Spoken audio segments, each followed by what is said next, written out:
Tapos yung parang feeling kasi ng Vida ng Puti is appreciate na nakuha ng mga kids from you. Alam mo, very ano yan hindi lang yan for the kids, for a lot of people, maraming makaka-relate. Because even for me, when I joined Binibini, a beauty pageant, parang ako si Potot. You always compare yourself to other girls na parang, bakit siya? Ang ganda ng hair niya, ang haba ng hair niya, ang ganda ng legs, sobrang flawless. Parang you always compare and you always feel that something's lacking in you. And during that time when I joined, it was my first time to join a pageant. So, talagang I was a newbie. Alam mo yung feeling na talagang everyone was an expert, everyone was very good at their craft. As ako parang you feel like you're left behind, tayo mong kulang, you always ask, bakit ganyan? Di ako, wala akong ganito, wala akong ganan. But then, after everything, I've learned that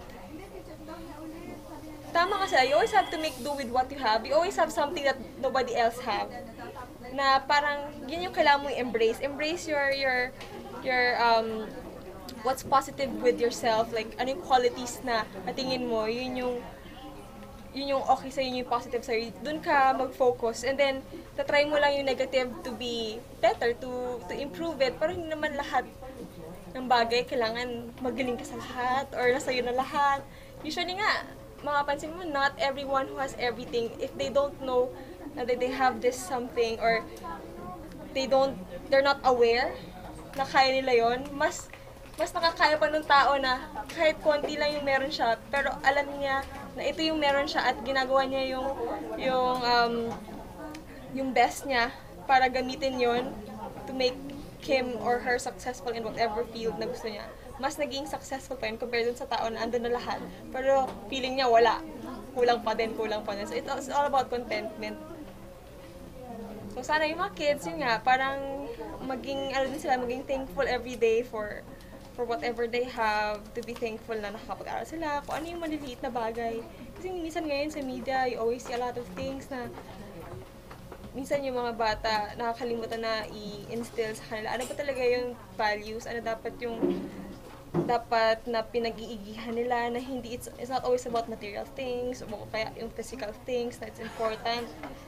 It's about yung values mo, yung principles mo, yung beliefs mo, how you treat other people, your relationship with them, yung ganon. So, sana yun, pag nagbabasa yung mga kids, ma-instill sa kanila yung values na dapat na makakuha nila when they interact with other people, tsaka paglaki nila, hindi magbago. Sa tingin mo ba na parang nawawala na sa mga bata yung hilig ng pagbabasa nowadays? Oo, kasi parang ngayon ang mga bata puro kung hindi video games, TV, di ba? Parang ngayon nga, uso ng audiobooks, di ba? Parang hindi ka na magbabasa, makikinig ka na lang. Yun yung feeling ko talaga na nawawala na rin. Especially yung books na yung hard copy books. Kasi ngayon, may mga e-books na. And marami na rin na chance na I think not a lot of kids will go to the library anymore. Most of them, if they have homeworks, they go directly to the internet. Kasi it's all there. Type mo lang, okay, dyan na. Wala na masyadong pupunta ng library para manghiram ng libro, magbasa. So, sana I think kasi what helped me with my studies is because I love to read. Pag mahilig kang magbasa, bata ka pa lang, mahilig kang magbasa, kapag kailangan mo mag-aral, hindi na siya mahirap. Parang, ang ginagawa ko, every time nagbabasa ako, iniisip ko na na kwento siya, na masaya siya, na hindi siya nakakapagod. Kasi minsan may notion na yung mga bata na pag libro ay boring yan, nakakaantig yan, ang tagal-tagal basahin, kahit dito lang kakapal, ay ang kapal-kapal niya, matagal na matatapos, yung parang ganun. Ako, siguro, ever since kasi mami ko, wala kami siya ng TV kasi sa bahay, parang, hindi ako binibilan ng mga games, mga whatever, video games, mga before yung Game Boy, wala akong ganun. Ang regalo sa akin ng mami ko parate, mga books, fairy tale books, ganyan. And then, since dahil dun, na-develop yung pagbabasa ko, and then after that, pag nagbasa ko ngayon, sobrang bilis ko na. Tapos ko na agad. Tapos pag textbook, kahit gano'n kapal yan, parang light na lang para sa akin. Kasi sanay na ako magbasa. Kasi marami ako nakakausap na kasing age ko na din, na parang bakit pag nagbabasa kayo, inaantok kayo. Kasi parang, yun na yung parang naalasahan ng bata sila na ay nakakaantok, hindi siya masaya. Kaya parang pag makapal ng pagbabasa, parang hindi, hirap. Pag-aaral ako, parang hindi siya enjoyable. Ako parang hindi.